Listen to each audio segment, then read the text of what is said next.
Suzuki Gixxer. এই নামটি বললে আপনাদের চোখের সামনে ভেসে উঠবে এই হলুদ কালারের এই বাইকটি। বাংলাদেশে 150 বা 160 সিসির মধ্যে সবচেয়ে বেশি পাওয়ারফুল বাইকটি হচ্ছে সুজুকি জিক্সার।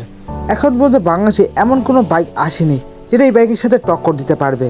মাস্কুলার বডির সাথে স্পোর্টি লুক ও পাওয়ারফুল ইঞ্জিন, যার কারণে এই বাইকটি দেখতে খুবই অসাম।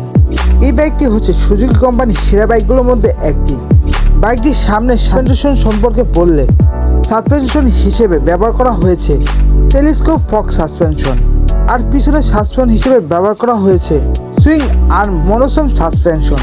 এরপর বাইকটি টায়ার হিসেবে সামনে পাচ্ছেন 17 ইঞ্চি অ্যালাঙ্গের 90/80 টিউবলেস টায়ার এবং পিছনের টায়ার হিসেবে পাচ্ছেন 17 ইঞ্চি অ্যালাঙ্গের 130/70 রেডিয়াল টিউবলেস টায়ার।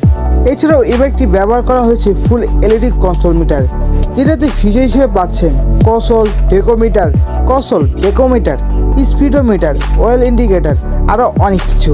এই বাইকটির সিট হাইট 785 mm আর বাইকটির ফিউল ট্যাঙ্ক ক্যাপাসিটি 11 লিটার। সবশেষে বাইকের ইঞ্জিন হিসেবে ব্যবহার করা হয়েছে 147.3 সিসির 4/4 bulb single cylinder DOC water cooling engine, যেটার সাহায্যে বাইকটি পাওয়ার পাবে 19.2 APS, 10,500 RPM, যার মাধ্যমে বাইকটি ঘন্টায় 150 কিলোমিটার গতিতে ছুটতে পারবে এবং বাইকটি মডিফাই করলে আরও বেশি ইঞ্জিনের শক্তি বাড়ানো সম্ভব।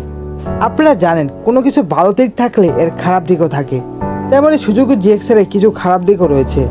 এর মধ্যে সবচেয়ে অন্যতম খারাপ দিকটি হচ্ছে এই বাইকটির সিট, আর এর থেকে যে হ্যান্ডেলের দূরত্ব তা অনেকটাই বেশি।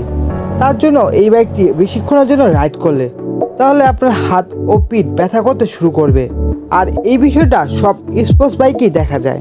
এবং আরও একটি গুরুত্বপূর্ণ সমস্যা রয়েছে, যেটা হচ্ছে এই বাইকটির ওয়েট। আপনাদের ব্যাপারটা বুঝিয়ে বলি, এই বাইকটির সামনে যে ওয়েট তার তুলনায় পিছনের ওয়েটটা খুবই কম, যে কারণে আপনারা যখন হাই স্পিডে গাড়িটি চালাবেন তখন আপনারা পিছনের জায়গায় কাঁপাকাঁপি করতে ফেস করবেন।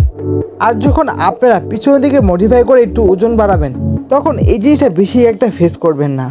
এছাড়াও আরও বেশ কিছু সমস্যা রয়েছে। তারপরে বাংলাদেশে স্পোর্টি ক্যাটাগরির মধ্যে সবচেয়ে বিক্রি করা বাইকটি হচ্ছে এটি, আর এর একটি কারণ রয়েছে। এই 150 সিসির বাইক অন্যান্য 150 সিসি বা 160 সিসি বাইকের টপ স্পিড থেকে এই বাইকের টপ স্পিড অনেক বেশি, আর এরও একটি কারণ রয়েছে। আর সাধারণত এমনি বাইকের টপ স্পিড এত বেশি হয় না, আর এই বাইকের টপ স্পিড এত বেশি কেন, যদি জানতে চান তাহলে কমেন্ট করুন।